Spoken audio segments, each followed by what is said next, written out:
Hello, my friend. Today we are talking about the movie Troy. I watched the movie Troy yesterday after a couple of years, and I realized that in the movie there are a lot of things that we young men can learn from.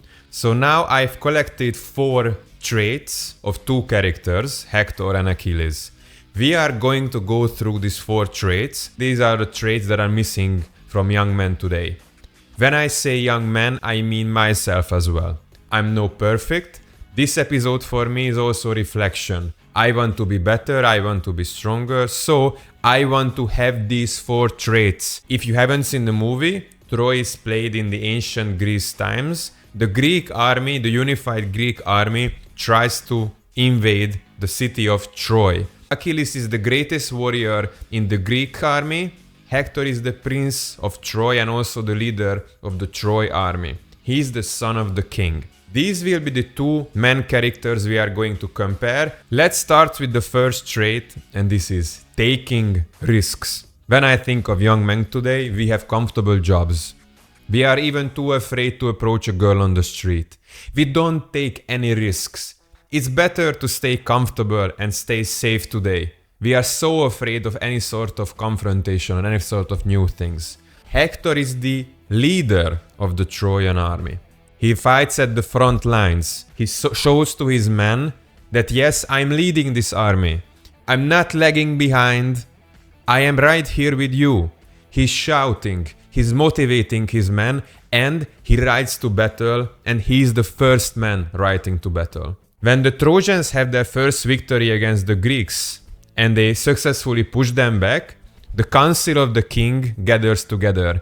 And Hector really doesn't understand why they are making the decisions they are making, so he stands up and he argues with the council. Respectfully, but he says he doesn't agree. This shows that he has a lot of courage and he's willing to take the risk of offending or insulting someone, but he knows that what he's saying is right. And one of the best scenes in the whole movie is when after Hector kills the cousin of Achilles, Patroclus, Achilles comes to Troy to have his revenge. And Achilles is shouting, "Hector, Hector, Hector," waiting for Hector to come out from Troy and fight him.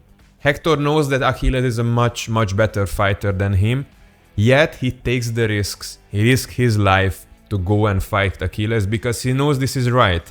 He made a mistake when killing Patroclus, and he wants to make this mistake right. And Achilles, he's the embodiment of taking a risk. Maybe one of the most famous scenes in the whole movie is one of the beginning scenes, is when the 2 armies of Agamemnon, and I don't remember who the other king is, they clash, and they decide that there's not gonna be a big battle. They will pick the 2 best warriors in each army. The other army picks this like 3-meter tall huge guy. And Agamemnon, he picks Achilles. So Achilles goes and fights this huge man, this mountain-sized man. Achilles many times marches to battle with his own people. He doesn't follow the king orders. He is risking his 50 men going against 500, but he's still victorious because he's not afraid. What both of these men know is that they are mortal, meaning they both know they are going to die. Their mortality makes them really strong. Achilles also points out the fact that the gods envy us because we are mortal. Because in this way, anything that we do is much more valuable. So, accepting our death and accepting that we are going to die can actually help us to take more risks and be more brave. The second trait that they have is honor and respect. In today's world, having any sort of faith or believing any sort of God is not trendy anymore. We'd rather believe in influencers or politicians, but faith is seen as something weak. We don't care about our parents and the people who are older than us. This is a really bad thing in me as well.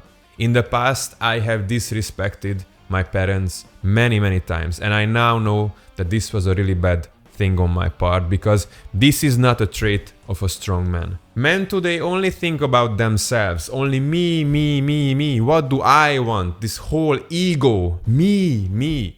We should rather place the attention on the other person. What do they want? Because this ego comes from a place of fear.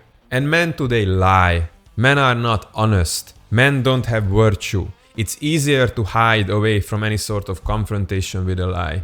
And when we make a mistake, we don't own up to it. When we look at Hector, for example, he is always super respectful with his father. He says, "I'm sorry to offend you, father. I don't mean disrespect." He's not indulging in desire. When they go to Sparta, he would have a chance to cheat on his wife. But he says no. He has a governing power in him that doesn't let him to indulge in desire. And when he mistakenly kills Patroclus because he thinks that Patroclus is Achilles, he has the honor and the bravery to put Patroclus out of his own misery. Achilles, on the other side, he has no honor in the beginning. He doesn't respect anyone other than himself. But then, as Briseis comes to his life, this changes.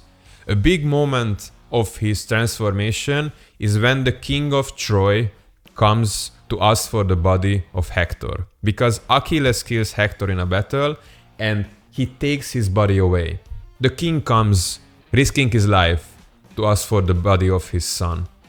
And Achilles absolutely respects the king for doing this, for risking his life to have a proper burial of his son. When Achilles realizes that Patroclus died, he gets really angry. And in his anger, he strikes one of his men, Eudorus, the man who was by his side for years and years and years. And after that, Achilles here realizes that this was not right on his side. So he goes up to Eudorus, he apologizes to him in a gentle, caring way, and this is one of my best scenes in the whole movie, he kisses him on the forehead, like a gentle father. Both Hector and Achilles have honor and respect because they both have really strong values. And these values are coming from the realization that they are not the center of the world and they are not the most important. They are both serving a force much higher than them. You can call that God, you can call that country, you can call that religion, anything. But they are both servants of a higher power. They follow this higher power on a daily basis, and the principles of this power guide them to be better men and strong men. We should ask ourselves, what are our values? And do we have values at all? The third trait of Achilles and Hector is they are both emotional and gentle when they need to be. Today we say that going to therapy is gay.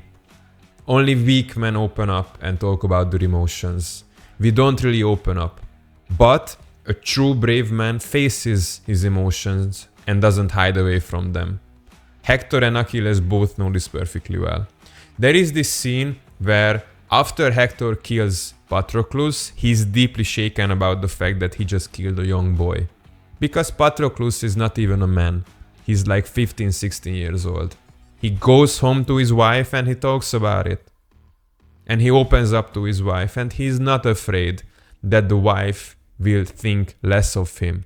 On the contrary, you can see the wife respecting him even more for opening up. When the king of Troy comes to ask for the body of his son, Achilles doesn't really know what to do.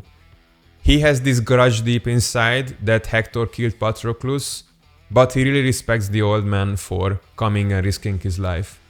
So he asks for a moment. He leaves the tent and he crawls over the dead body of Hector, and he starts crying, and he calls him his brother. He cries from the loss of Patroclus, but in this way he deals with his emotions. And when the king leaves the tent as well, he's ready to give up the body. We can see that these really strong men, the strong men who are leading armies, are emotional. They cry, they open up, because first of all, they don't want the emotions to eat them up from inside. And second of all, they know that opening up and being emotional is a sign of a strong man. And the fourth trait is the guidance of young men. For Hector, this is his younger brother Paris. Achilles guides Patroclus, as I said. He is his cousin and he trains him how to fight. In today's men, I don't see that we stand up for other men. We don't stand up for the weak. We don't stand up for the someone who really needs it. When there is a confrontation, someone is insulted, someone is mistreated, we do nothing. We hide away. We don't do anything. We have this every man for himself mentality, which I think is really, really toxic. We should stand up for each other and especially stand up for the ones who are weaker than us.